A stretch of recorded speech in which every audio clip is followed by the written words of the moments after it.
আপনার মধ্যে যদি তিনটি আলামত পাওয়া যায় তাহলেই বুঝে নেবেন আপনার কপালটা খুলে যাবে। আল্লাহ তাআলা স্বয়ং নিজে আপনাকে ভালোবাসেন। যদি এই তিনটি আলামত আপনার মধ্যে দেখতে পান তাহলেই বুঝবেন আল্লাহ তাআলা আপনাকে খুব পছন্দ করেন। আমার প্রিয় ভাইয়েরা, আমার প্রিয় মা বোনেরা, অসংখ্য আমল করার জন্য কোরআন এবং হাদিস আমাদেরকে বলে আমরা কোরআন এবং হাদিস অনুযায়ী জীবনটাকে সাজানোর চেষ্টা করি।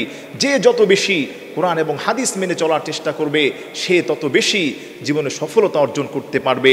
এজন্য আমার প্রিয় ভাইয়েরা, আমার প্রিয় মা বোনেরা, সেই তিনটি কাজ হলো, যদি আপনি দেখেন, নাম্বার 1, রাত্রিবেলা যখন ফজরের সময় হয় অথবা ফজরের আগে তাহাজ্জুদের সময় যদি আপনার ঘুম ভেঙে যায়, ওই সময় আপনি মনে মনে ভাববেন যে আল্লাহ তাআলা আপনাকে জাগিয়ে দিয়েছেন। ওই সময় যদি আপনি উঠে পাক পবিত্র অবস্থায় তাহাজ্জুদ অথবা ফজরের সালাত যদি আপনি ঠিকমতো আদায় করতে পারেন, হাদিসের মধ্যে আসছে, মুসলিম বুখারীর মধ্যে আসছে, যেই মানুষটা তাহাজ্জুদের সালাত পড়বে আল্লাহ তাবারক ওয়া তাআলা ওই বান্দার উপর স্পেশাল খাস রহমত আল্লাহ তাআলা তাকে নাজিল করেন। 2 নম্বর হলো, যেই মানুষটা ফজরের সালাত আদায় করবে সারা দিন আল্লাহ তাআলা ওই মানুষটাকে নিজ জিম্মাদারিতে রেখে দেন। সুবহানাল্লাহ। এজন্য আমার প্রিয় ভাইয়েরা, আমার প্রিয় মা বোনেরা, যদি আপনি দেখেন যে রাত্রিবেলা আপনার ঘুম ভেঙে গিয়েছে, আপনি উঠে নামাজ পড়বেন, জিকির আজকার করবেন, আপনি মনে রাখবেন এটা হচ্ছে ভালো একটি আলামত, আপনার কপাল খুলে যাবে। আল্লাহ তাআলা আপনাকে ভালো কিছুর দিকে আল্লাহ তাআলা আপনাকে ইশারা করছেন।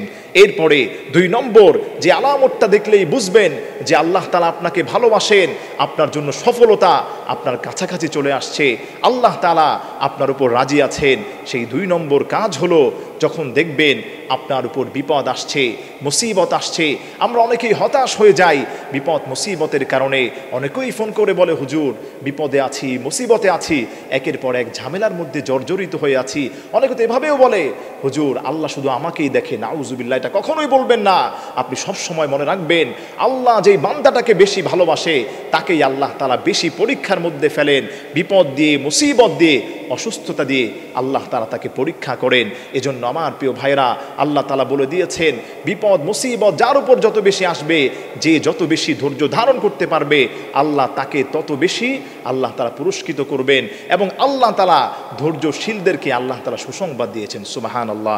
এরপর 3 নম্বর হলো, যেই মানুষটাকে আল্লাহ তাআলা স্বয়ং নিজে ভালোবাসে, যাকে আল্লাহ তাআলা অচিরেই আল্লাহ তাআলা ভালো কিছু দান করবেন, সেই 3 নম্বর আলামত হচ্ছে, আপনি দেখবেন সমাজের মানুষ, পরিবারের মানুষ, আপনার আশেপাশে যারা আছে তাকে আপনারা ভালোবাসে কিনা। যেই মানুষটাকে অপর মানুষেরা ভালোবাসে, হাদিসের মধ্যে আসছে, যখন তোমরা দেখবা কোনো মানুষকে দুনিয়ার মানুষেরা ভালোবাসে তখন তোমরা বুঝে নিবে হয়তোবা ওই মানুষটাকে আল্লাহ তাআলাও ভালোবাসেন। এজন্য পৃথিবীর মানুষের অন্তরের মধ্যে আল্লাহ তাআলা ওই মানুষটার ভালোবাসা, মহব্বত আল্লাহ তাআলা বৃদ্ধি করে দিয়েছেন। আর এক হাদিসের মধ্যে আসছে, নবীজি সাল্লাল্লাহু আলাইহি সাল্লাম বলেন, যখন কোনো মানুষকে আল্লাহ তাআলা ভালোবাসেন আল্লাহ তখন ফেরেশতাদেরকে বলে দেন, ও ফেরেশতারা তোমরা ওই বান্দাটাকেও ভালোবাসো। আর ফেরেশতারা দুনিয়ার মানুষদের অন্তরে আল্লাহ তাআলার এই কথাগুলো পৌঁছে দেন এবং দুনিয়ার মানুষেরাও ওই মানুষটাকে মহব্বত করতে থাকে। এজন্য আমার প্রিয় ভাইরা, আমার প্রিয় মা বোনেরা, এই 3টে আলামত যদি আপনার মধ্যে দেখতে পান, আপনি বুঝবেন আপনার কপালটা খুলে যাবে। আল্লাহ তাআলা আপনাকে সফলতা দান করবেন। আল্লাহ তাআলা আপনাকে ভালো কিছু দেওয়ার চেষ্টা করছেন।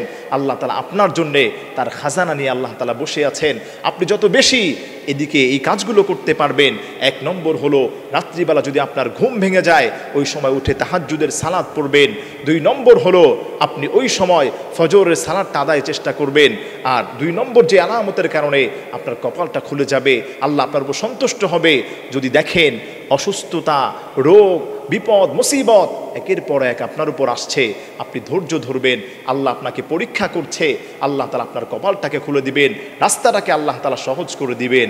এরপরে 3 নম্বর হলো, মানুষ যদি আপনাকে ভালোবাসে, মানুষের ভালোবাসা যদি আপনি বুঝতে পারেন যে মানুষ আপনাকে ভালোবাসছে, এটা হালালভাবে মানুষ আপনাকে খুব সম্মান করছে, আপনি ভাববেন আল্লাহ তাআলাও আপনাকে ভালোবাসছেন, আল্লাহর ফেরেশতারাও আপনাকে ভালোবাসছেন, এজন্য মানুষেরাও আপনাকে ভালোবাসে।